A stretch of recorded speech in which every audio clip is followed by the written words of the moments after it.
Hai, balik lagi di One on One dan kali ini temanya sedikit berbeda dari yang sebelum-sebelumnya. Hari ini gue kedatangan beberapa para wanita yang disebut adalah korban pelecehan seksual. Ini dia One on One spesial korban pelecehan seksual.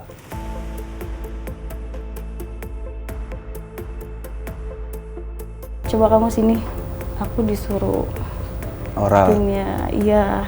Di sekolah itu sih pertama kali kayak cuman ya dipegang payudaranya.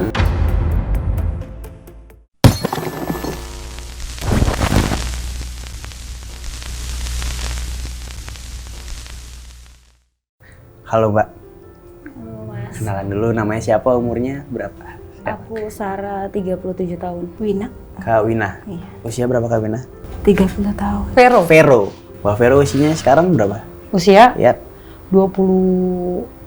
kan tema kali ini tuh kan korban pelecehan seksual. Iya. Boleh diceritain gak sih sebenarnya seperti apa yang terjadi, gimana awal kronologi ceritanya? Pas pandemi ini sih. Berarti belum terlalu lama, Iya, setahun. bulan puasa. Jadi ditawarin jadi aspri. Asisten pribadi. Iya. Itu udah dibilangin sama temen, jangan datang, semua aja kantor pada tutup. Kalau ada sih interview, apalagi malam gitu. Tapi namanya mau lebaran, kita duit kesusahan kan, aku juga single mom kebetulan. Terus anak-anak belum beli baju lebaran.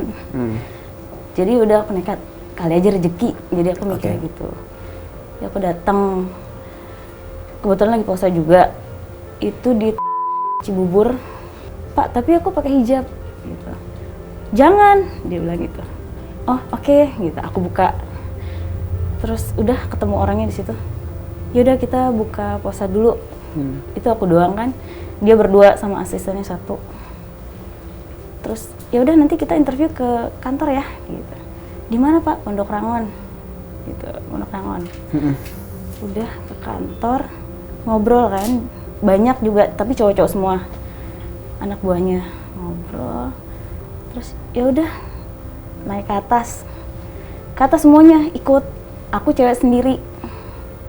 Udah ngobrol tentang politik lah, macam-macam. Aku dengerin doang, mereka pada ngobrol. Nggak lama semua pada turun. Aku doang berdua sama dia. Pendidikan kamu apa? Saya sarjana Pak gitu. Oh, sebenarnya sih buat jadi aspri nggak penting ya pendidikan.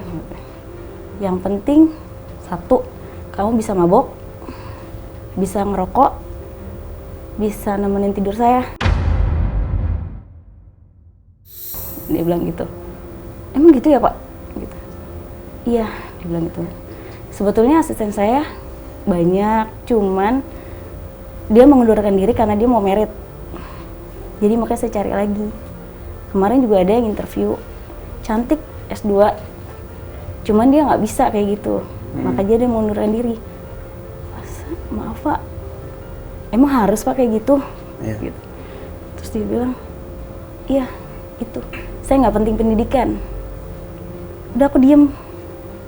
Terus aduh, udah hampir jam 10 malam, takut juga. Iya. Gitu. Gimana nih? Aku mikir juga di situ. Gajinya berapa Pak? Gitu. Aku nanya, wajar lah sehari. Terus 3 bulan pertama 5 juta. Kamu nggak percaya sama saya? Dia bilang gitu. Nggak ada kerjaan lain Pak selain ini. Ada sih. Cuman foto-foto aja kalau kamu mau. Gitu. Maksudnya foto-foto itu? Cuma di fotonya seminggu sekali, tapi cuman bra sama CD aja. Jadi kayak untuk koleksi dia doang? Bukan, katanya sih model produk gitu, lingerie gitu. Oke. Gajinya berapa? Aku selalu nanya itu karena kan mikirnya udah mau lebaran, mikir semuanya butek lah. Terus sekali doang Pak, tapi nggak ngapa-ngapain kan, cuma di foto aja. Gimana ya? saya tunggu keputusannya kalau mau. Iya deh Pak, saya pikir-pikir dulu gitu, aku mikir. Tapi itu pintu dikunci, aku jadi bingung di situ. Akhirnya aku disuruh punyanya. Suruh apa yang dikatakan waktu itu? Ya, coba kamu sini. Aku disuruh oral. Iya. Di situ terus dia sambil videoin. Maksud aku tuh tadinya nggak mau, cuman gimana ya, di situ posisinya aku sendiri. Terus di bawah banyak orang, itu dikunci, takut juga pulang. Saat itu pas jam 10 malam. Pada suatu malam hari saya pulang kerja menaiki PPD P21.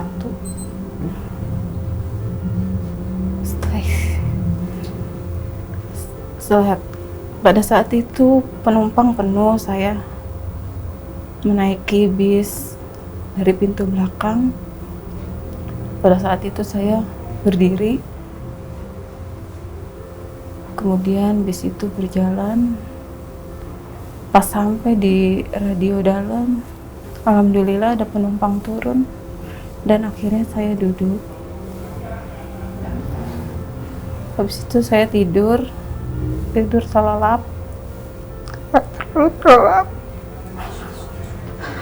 Saya teringat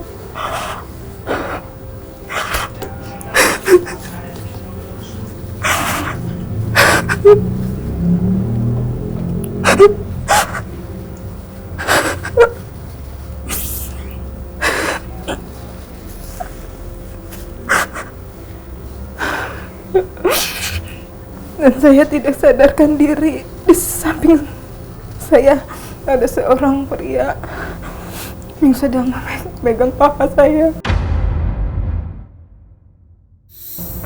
dan dia mengeluarkan kemaluannya dan saya langsung mau diperkosa begitu saja. Sampai terbuka celana saya. Dan saya, alhamdulillahnya, saya diselamatkan dengan supir. Saya teriak begitu kencang. Dan supir itu menanyakan kepada saya, "Ada apa, Neng?"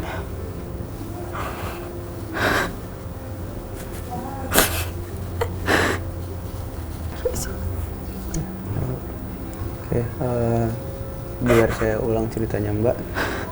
Jadi malam itu Mbak pulang kerja, terus naik salah satu angkutan umum ya Mbak, bus. Salah satu bus, dimana waktu pertama kali naik itu kondisinya penuh. Oke, lalu di salah satu pemberhentian beberapa penumpang berhenti dan akhirnya Mbak dapat tempat duduk, bener? Oke. Lalu tertidur sangat lelap.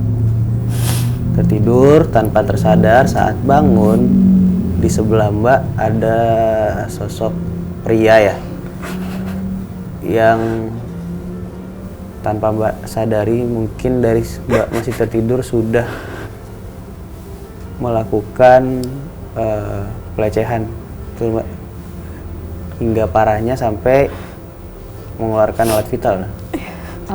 Kalau pelecehan yang belum hilang perawan sih ya, maksudnya cuma kayak di sekolah itu sih pertama kali, kayak cuma ya dipegang payudaranya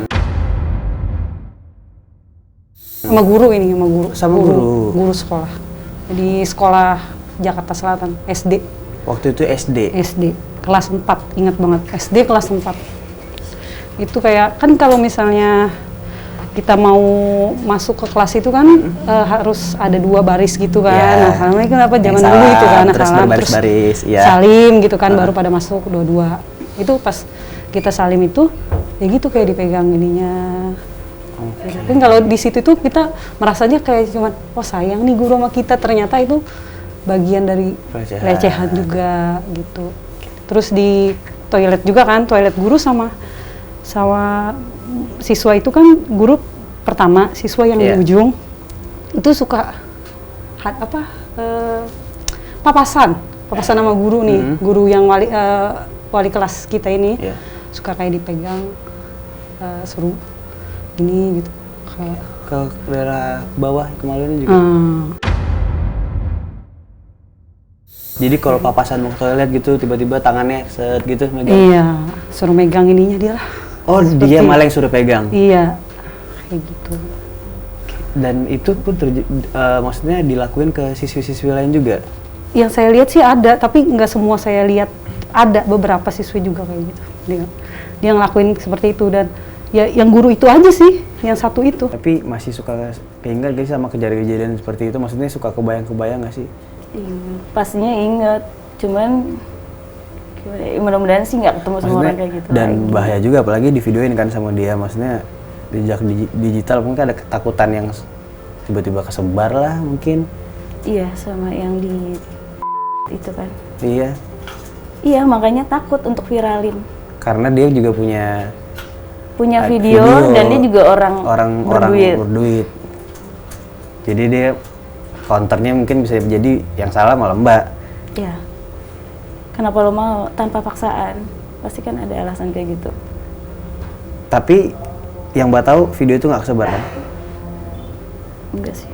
Kita waktu itu serba salah, dendam juga kan, karena masih kecil jadi nggak tahu tuntutan apa-apa, belum ngerti ke arah ke situ. Jadi ya udah diem aja sampai sekarang pun saya merahasiakan kepada kedua orang tua saya kejadian itu. Jadi nggak ada yang tahu ini orang. Nggak ada yang tahu. Pada itu Februari tanggal 4 jatuh di hari Rabu tahun 2009. Umur saya masih 17 tahun, baru pertama kali kerja. Baru keluar SMA. Oke Mbak, berarti kejadian ini tuh kayak nempel di otak terus Mbak? Nggak bisa lepas? Sama sekali tidak bisa saya lupakan. Kalau teringat saya sedih dan terasa sangat kotor, malu sekali. Sangat kotor, malu sekali. Kalau mengganggu sih, saya mah udah ngubur sebenarnya dalam-dalam, cuman kalau ngelihat berita kayak gitu kayak rasanya Greget? Iya, greget, kayak inget. Aduh. Setelah kejadian pelecehan itu, apa ya dampak yang kerasa sehari-hari apa selain memori yang trauma, tidak mau menaiki angkutan umum ataupun bis-bis lainnya sampai sekarang. Sampai saat ini Ngerasa kotor, tapi jadi gue berani sempat jual diri juga. Kenapa? Sorry? Sempat jual diri juga. Karena dari situ? Iya. Karena ngerasa udah cemplung atau gimana? Maksudnya kenapa jadi akhirnya malah sekalian jual diri gitu? Maksudnya apa yang terlewat dari pikiran Mbak akhirnya ya udah, gue udah sempet kotor sama dia, mending sekalian atau gimana? Sebenarnya sih awalnya gue pernah juga dijual sama mantan. Hah? Sama mantan suami. Oke.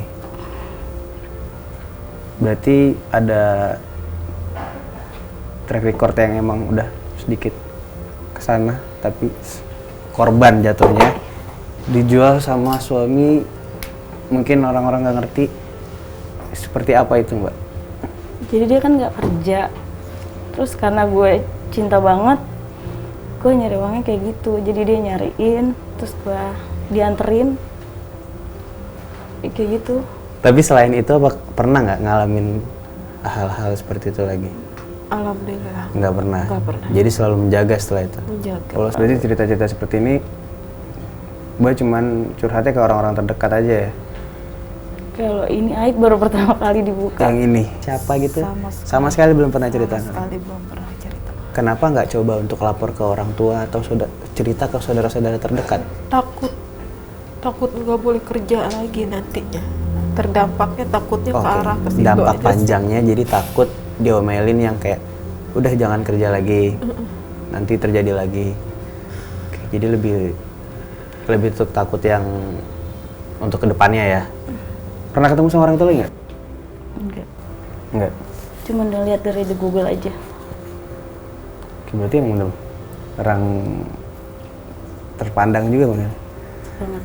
Sama ini belum pernah. Dulu nggak sampai ngerasa untuk bunuh diri itu nggak ada kan? Cuman mengurung diri aja.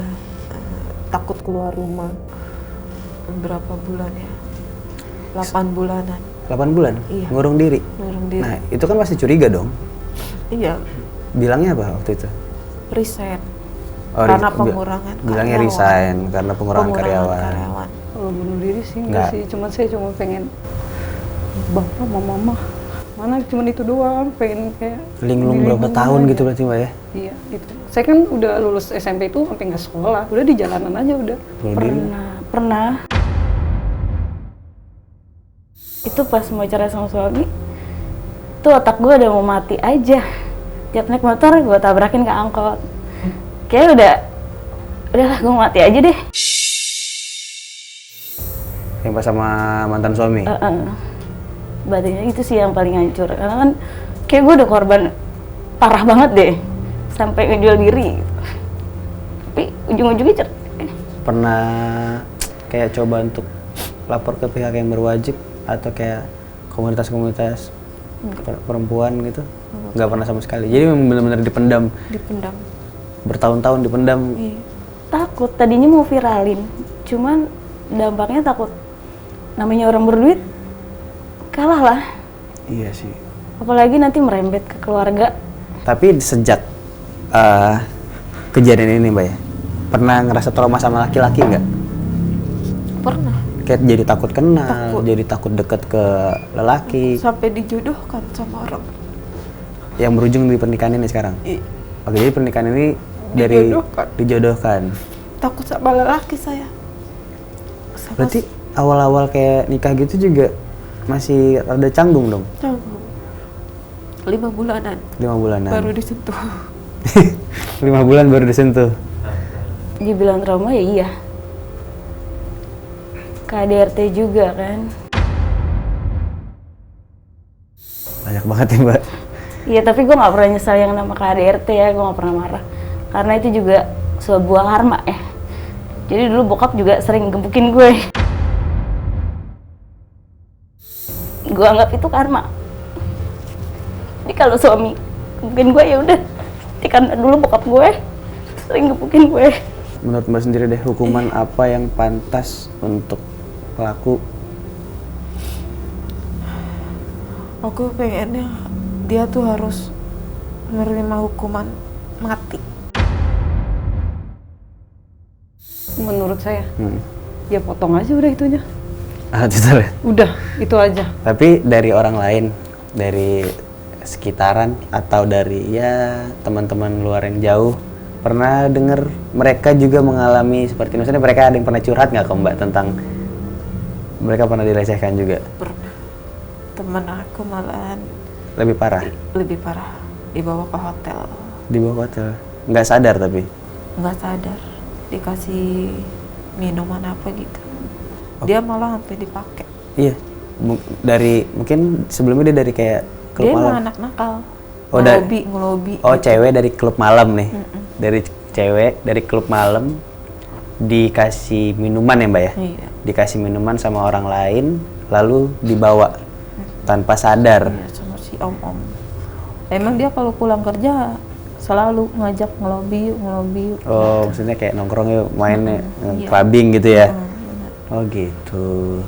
Kalau temen sih ada, kayak temen di jalanan, cuman dia emang bener-bener perantau lah, keluarga dia di kampung, ya dia kayak udahlah mau gimana, cuman kayak dia tuh ngomong, lu keluarga lu ada di sini, gua Itu yang aja, buat beda. iya gua aja sakit ya di gini ini, hidup gua kayak gini, gua sakit apalagi lu keluarga lu di sini. Ya. Yang masih satu kota. Iya, masih satu kota dan nggak peduli. Gimana Mbak bisa balikin mental yang akhirnya harus kuat deh dari ini semua? Anak-anak aja sih yang nguatin. Jadi sabarnya itu dan kuatnya mental itu karena anak. Iya, mungkin kalau nggak ada anak, gue mendingan milih mati. Orang tua. Orang tua. Padahal dia pun nggak tahu kan? Saya harus mencari duit demi kedua orang tua saya. Karena kedua orang tua saya susah hidupnya. Waktu itu bapak kuli bangunan. Pada saat itu dia pun nganggur. Makanya aku harus beranikan diri, harus mencari kerjaan lagi demi menghidupkan kedua orang tua saya. Orang tua adalah alasan Mbak bangkit dan keluar untuk melanjutkan ya kerja dan dijodohin juga, ya udah akhirnya. Tapi sekarang nikah, punya anak? Punya Berapa anaknya? 2. 2. Ada nggak kayak langkah-langkah buat cegah ke depannya, takutnya anak Mbak dapat hal yang seperti ini juga? Pernah kepikiran nggak sih? Iya sih, ngejaganya gue harus ekstra. Tapi kan ngejaga itu gimana ya, sulit juga karena kan gue kerja sendiri, gue nggak dibantu. Kalau dari pihak keluarga sendiri gimana? Sama aja sih, gue tuh kayak keluarga tuh nggak mau jagain anak gue. Kayaknya tuh dia lebih milih anak laki-laki dibanding anak perempuan. Padahal kan gue cewek sendiri. Di keluarga? Iya. Ya saya cuman kasih tahu, kayak kan masih kecil juga kan, masih SD. Kamu kalau dipegang ini jangan ya ini. Kenapa sih Mah? Nggak harus saya bilangin itu juga, nanti bakal aja dia nanya terus nanti itu nggak boleh, itu yang dilarang banget. Kalau perlu kamu bilang sama mama ya, bilang sama mama. Berarti udah memberikan edukasi. Kayak cowok kayak kamu sebelum boleh yang nonton kayak gini-gini jangan ya. Oke, berarti udah pelan-pelan menyederhanakan edukasi. Jangan sampai kayak saya nggak ada bener-bener pengetahuan sama sekali pengetahuan sama waktu itu. sekali. Saya pikir oh ini guru sayang gitu sama saya. Pesan-pesannya harus bisa menjaga diri sendiri, jangan teledor dan jangan berpakaian terlalu seksi, dan jangan terlalu terlelap tidur di bis walaupun kondisi sangat lelah. Itu aja sih Mas. Karena nggak akan bakal menyesal kalau belum terjadi ya. Iya. Oke. Utama sih keluarga dulu ya, keluarga kasih edukasi, terus pakaian. Berarti oke. Pakaian itu mengundang banget itu. Jadi kayak hasrat, Iya. bukannya kayak wih keren kayak gitu, Iya. enggak.